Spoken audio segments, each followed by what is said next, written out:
Well, Ukraine says Russia has carried out its largest aerial attack since the start of the full-scale invasion. The Ukrainian Air Force says Moscow launched more than 700 Shahed drones and decoys overnight, as well as cruise and ballistic missiles. The assault follows Washington's announcement that it will resume arms deliveries to Kyiv. The western city of Lutsk was the hardest hit in this Russian attack. This footage by the Ukrainian State Emergency Service shows the aftermath of the strikes. It was total chaos here. Everything blew out from that side. Because the upstairs doors weren't covered in plastic, they all flew out. The glass shattered right here. I was in that exact corner over there. A pane of glass got smashed. That's what happened. In recent weeks, Russia has intensified its aerial attacks, directly targeting civilians across Ukraine. A raid on a residential area in the eastern city of Kharkiv on Monday left many people injured. They rinsed the wounds, checked if there were any fractures. They looked at my swollen arm and leg, took an X-ray. Well, they said it was glass shards. I need treatment. But where am I supposed to live? Where? Everything is destroyed. Everything is shattered. Kyiv says it urgently needs more US-made Patriot interceptor missiles to repel Russian attacks. The latest Russian offensive comes after US President Donald Trump said he would ramp up arms deliveries to Ukraine. A move welcomed by Kyiv. We now have the necessary political statements and decisions in place, and we must implement them as quickly as possible to protect our people and to defend our positions. It mainly involves air defense, as well as all other supplies from the United States. Despite the intensified attacks, Russia says it seeks a negotiated settlement, but also says the US weapons deliveries could prolong the war.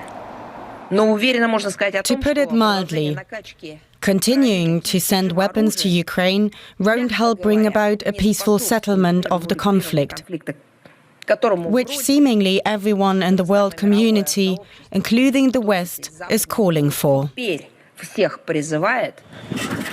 But for the Ukrainian soldiers and people on the ground, bearing the direct impact of the intensified war, help can't come soon enough.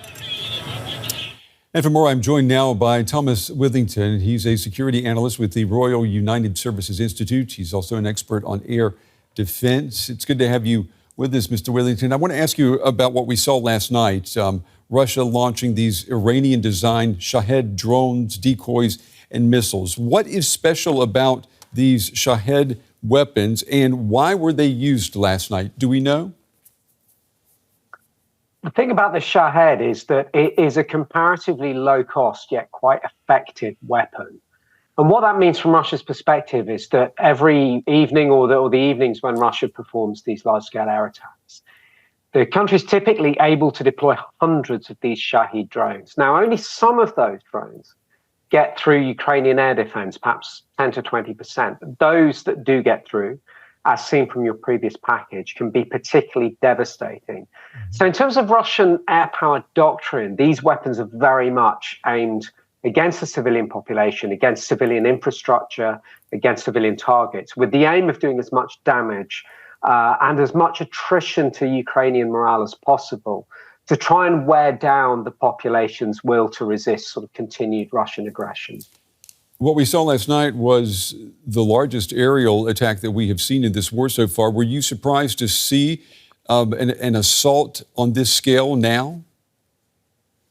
Not especially so, sadly. It's something that we've been expecting for a while. There's been every indication that the Russian military were going to intensify the severity and the weight of their attacks over the summer. Now, part of that is driven by taking advantage of the weather, obviously, clearer evenings, better weather conditions. That's better for performing both air attacks and then also ground forces maneuver as well.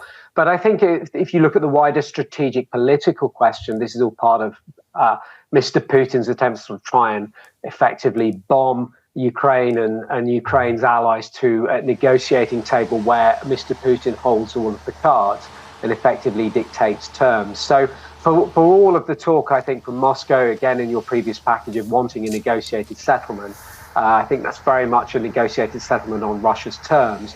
And the use of the Shahed and other air attack weapons and Russia's military strategy in general is very much part and parcel of that political direction. Yeah, I want to stick with the numbers for a moment, if we can. Before last night, Russia had attacked Ukraine with, I think it was 550 drones and missiles. Last night's attack was comprised of approximately 728 drones and missiles. What does that tell you about the capability of Russia's military now and perhaps even moving forward? Well, it's interesting you mention those numbers because you can see there's a clear increase in the number of Shaheds, the number of weapons generally being used each evening for the attack. So that seems to indicate that there's an upward trajectory. And one of the things that is concerning for me, for instance, is that there is now licensed production of these drones within Russia. The Shahed is actually an Iranian design, so Russia is less reliant now on Iran exporting those weapons for use by the Russian military. And by building more factories, by increasing production, you therefore increase the weapon stocks that are available. There is one thing, though, that I would add to this, is if you look back at the wider question of these attacks, and if you look back at the sort of use of air power more generally, its historical precedents, there is no indication necessarily that air bombardment and large-scale air bombardment causes the population to kind of capitulate or morale to break to a critical level. And that was the case in the UK during the Blitz. It was the case in Germany, for instance, during the Allied strategic air campaign. So that what I'm trying to say is Russia's not necessarily having it all her own way on that. And by the morale not cracking, that is a resistance to these attacks as well. Yeah, it's an interesting point that you make there. We know that the U.S. president says that Ukraine will get more air defense weapons. Today, the German chancellor said that he is pushing for more air defense systems as well. Is that the solution, do you think? I mean, what kind of air defense does Ukraine need? I think it's part of the solution. I mean, the air defense question is a complex one because it's not just a case of giving Ukraine enough weapons to defend ourselves against these air attacks. The argument I would make is that there needs to be enough air defenses to ensure that there's also an umbrella over Ukrainian forces and that Ukrainian forces get the equipment, get the training, get the assistance that they need to expel Russia from the territory that she occupies in Ukraine. That, for me, is the definition of victory, is no more Russian presence in Ukraine. So the air defense weapons are a really important part, but they're a part of a much wider strategic question that the West has to think about. And would victory necessitate that Ukraine have both air defense systems or umbrellas over its military and over its large civilian centers? I mean, do you have to have both moving forward? I mean, in an ideal world, yes. Over the military, it's particularly important because they're your units that do the fighting. But in an ideal world, that would be correct. The question is, and an important thing here is that we've had, 3 years of war now. Yeah. Russia has not won air superiority or air supremacy over Ukraine, and she does not look like she's going to win it. So that gives Ukraine a huge advantage. And I think that's why these air defense weapons are important, is to now exploit that advantage, get the war mobile, and get Ukraine the victory that she obviously desperately needs. Air defense analyst Thomas Withington. Mr. Withington, we appreciate your time and your valuable insights tonight. Thank you. Thank you. Well, I'm joined now by Elisabeth Braw. She's a senior fellow at the Atlantic Council's Scowcroft Center for Strategy and Security in London. Elisabeth, it's good to see you again. This week's drone barrage was the largest since the war in Ukraine began. What does it tell us about Russia's evolving strategy and its capacity to sustain these kinds of hybrid attacks? Well, what it tells us is that Russia feels emboldened, or I should say the Kremlin feels emboldened, and has clearly concluded that if you wait out the West, you will win.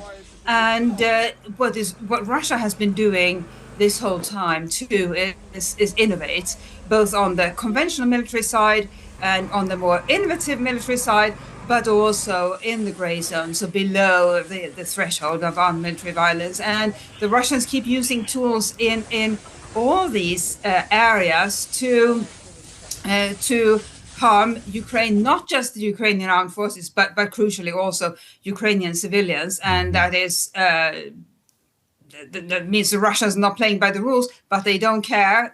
They don't care if we find out that they don't play the rule. They play by the rules.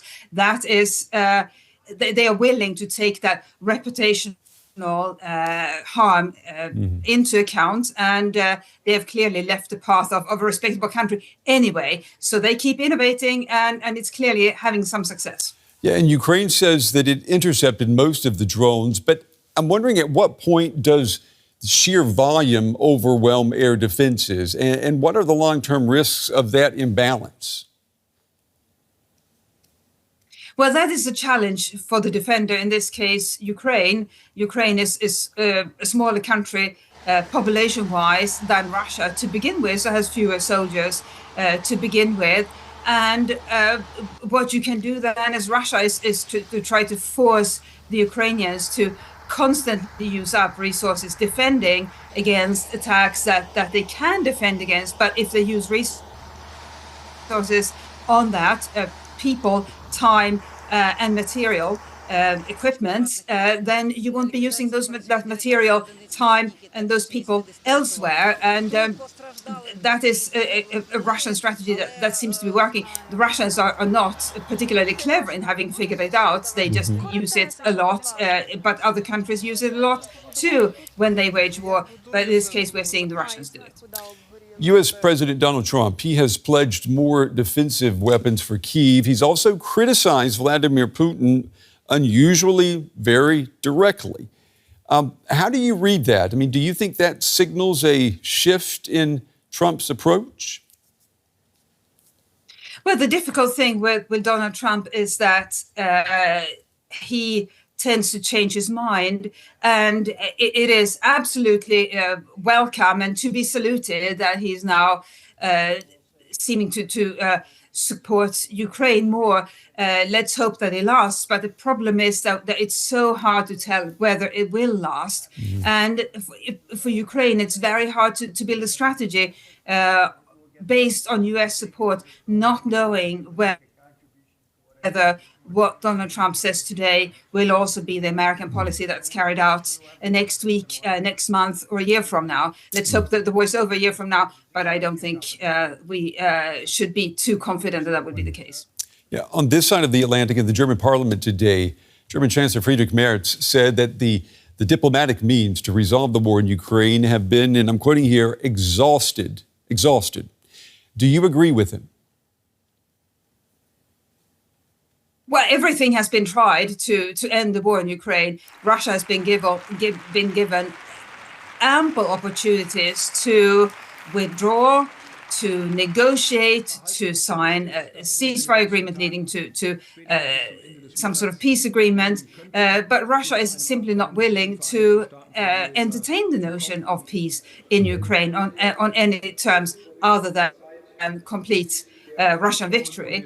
And so Merz is absolutely right to say that every diplomatic avenue has been tried. It doesn't mean that we should keep trying, but the skilled diplomats who work in our Western capitals have considerable experience trying to find solutions, trying to find approaches to negotiations. They have tried everything. And here we are, more than 3 years into the war, almost 3.5 years into the war, and with no results to show for all those efforts. So it's not that they haven't tried, and it's not that they should stop trying, but the willingness is clearly not there on the Russian side.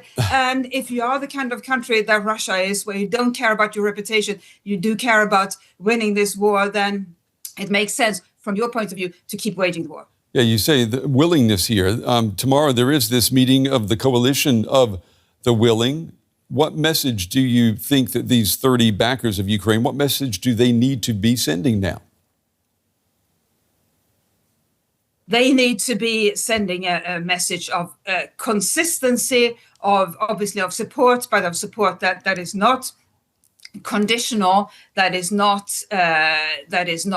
short term, that is there for the long term, for as long as Ukraine needs it. And that is what these the leaders of the coalition of the willing have been saying all along. Clearly, they could commit to bigger deliveries, to more frequent deliveries, but the fundamental part is that they are there unconditionally to support Ukraine, and that's what they've been saying all along. And I'm sure we'll get similar statements from them again. And that message really matters all the more since we can't exactly be sure what course the Americans will take. For the moment, it seems to be a positive course, but we don't know what that course will look like a week from now or next month. And can strong deterrence, can it coexist with what you're speaking to there, Trump's long-standing skepticism of NATO and U.S. security guarantees? I mean, what message does that send to the Kremlin?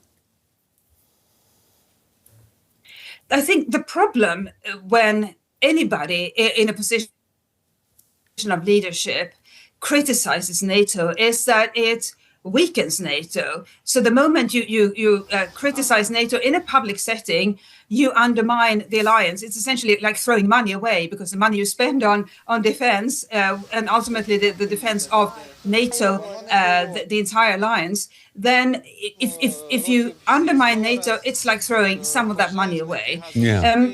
That's why you rarely hear leaders from different NATO countries openly criticize the alliance. It's simply not in anybody's interest to undermine it. And there are faults, there are flaws within NATO, but those are discussed behind closed doors. And that's why I think from a European perspective, and including Canada also, you'll never see those leaders openly criticize NATO in any fundamental way, simply because they know that if they do so, that will weaken the very alliance on which their security depends. So, Elisabeth, let me ask you that. If you were a leader of a Baltic or a Nordic country, and you were looking at this situation, how would you be interpreting Washington's signals right now?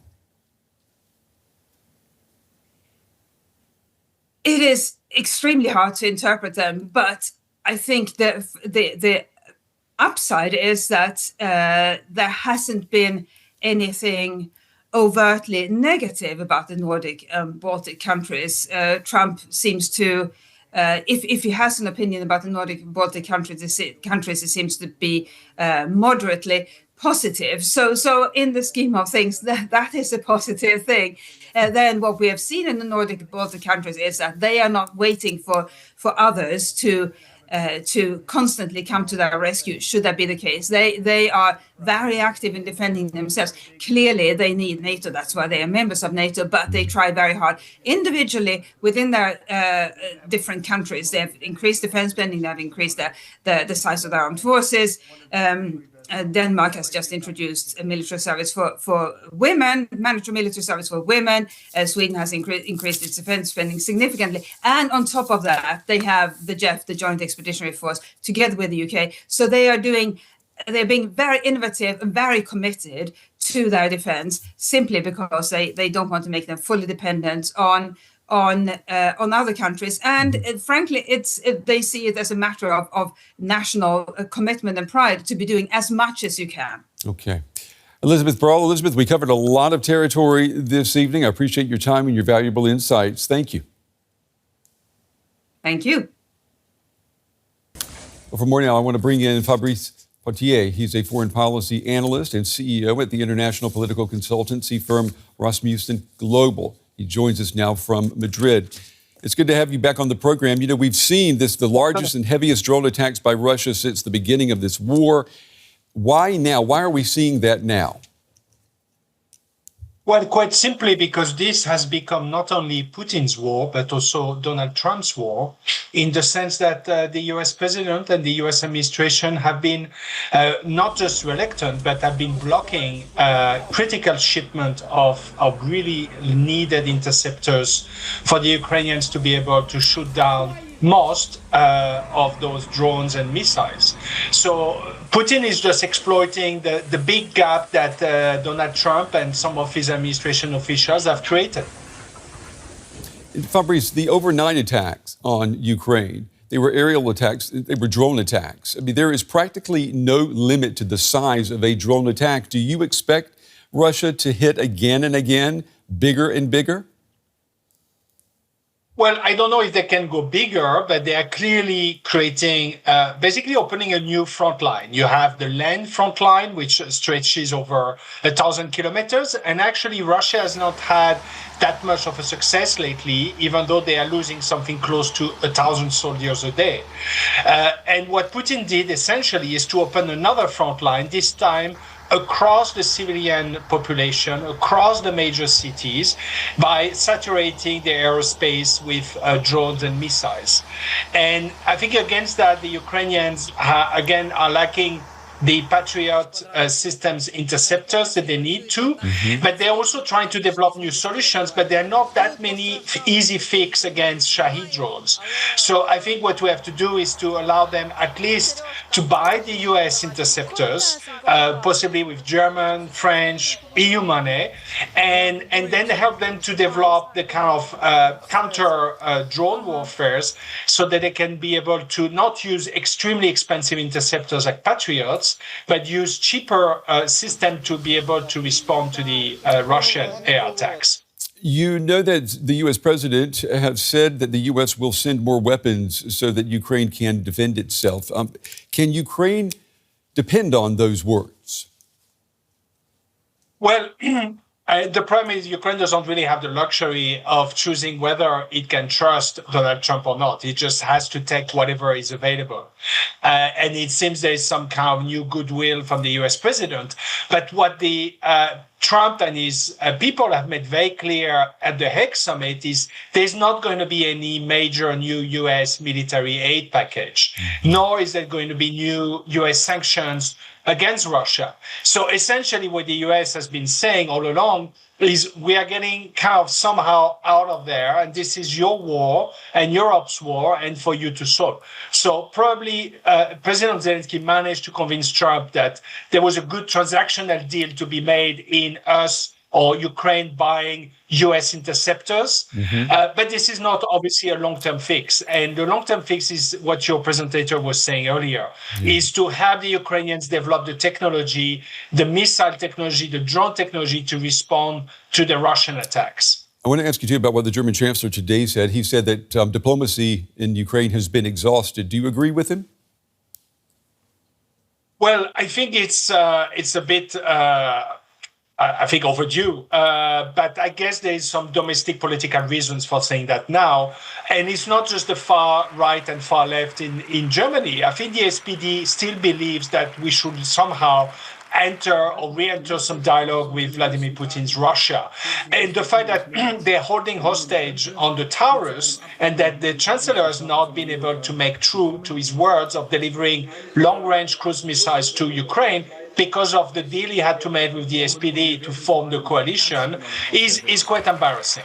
And I think he needs to be tougher and to clearly say that there is not going to be any diplomacy or any negotiation until Putin is forced to it. And the only way to force him to that table, to diplomacy, which will hopefully be the end of that war, will be by delivering the kind of weapons the Ukrainians need to go at the source of the problem. And for example, on the Shahed drones, you essentially need to target the factories across the Russian territory that are producing thousands of Shahed drones. Fabrice Pothier from Rasmussen Global. Fabrice, as always, we appreciate your time and your insights. Thank you. Thank you very much. Now let's go straight over to London to Domitilla Sagramoso. She's a senior lecturer in security and development at King's College London. Now, in these overnight strikes, Russia also struck areas in western parts of Ukraine, far away from the front line. What did they aim for? Well, the Russians would argue that what they're aiming for is sort of military objects, logistic bases, warehouses. They would argue that they're trying to hit potentially military industrial production sites. Potentially, they could also be trying to hit at airfields. We know there are airfields not far away from two cities in the west, Vinnytsia and Zhytomyr. So probably that is maybe what Russians have in mind. We have to remember that through the western border of Ukraine, a lot of weaponry is coming from Western equipment, Western sources. So probably Russia is also trying to make sure that many of these weaponries do not reach the front line. And of course, they might try to make sure that any kind of strategic infrastructure, energy infrastructure might be affected. But as was explained by your correspondent, it is clear also that Russians are trying to a certain way terrify their population. And this explains also why attacks are so widespread. We know about sort of this human safari, as it is called, in Kherson, where drones are hitting at individuals walking down the street. We have been, familiar with massive attacks now also in the capital city of Kyiv. So it's clear that this is a combination of factors. But the Russians would argue that this is only intended to destroy military objects. But we know that's not entirely the case. Now, Russia has been hitting Ukraine with an intense air campaign in recent weeks. How do you interpret the timing of these strikes? Well, on the one hand, Russia has been able to ramp up its production very significantly over the last months in terms of missile production, in terms of drones production. It's interesting that there is collaboration, for example, with Chinese companies to produce drones. So they've been, much more effective in many ways. There is sort of this competition between Ukrainians and Russians, this sort of arms race over, trying to outperform each other in terms of drones. But I think that the main reason is also related to the fact that there is a kind of a window of opportunity with Trump trying not to irritate Russia and reach a negotiated solution. But we are seeing that this is not really working. So it seems that the Trump administration has been not providing the necessary military equipment that Ukraine needs. But also the numbers are significantly higher. This is really intended to sort of saturate the system, to make sure that the system doesn't work effectively. Although Ukrainians have been quite effective at challenging many of the incoming drones. And the situation is quite challenging on the front line also for Russians. They are not being able to provide every unit with effective drone equipment. And the Ukrainians have been quite effective at sort of neutralizing Russian advances with the use of drones along the front line. Now, quite surprisingly, in the German parliament today, Chancellor Friedrich Merz said that the diplomatic means to resolve the war in Ukraine have been, quote, exhausted. Do you agree? I think that to a certain extent, it is clear that whereas the West was trying to, with Ukrainian, of course, support to reach, first of all, a ceasefire and then engage in negotiations, the Russians, instead, the Kremlin and Putin were very eager to engage in negotiations while the fighting is ongoing, so as to increase the leverage.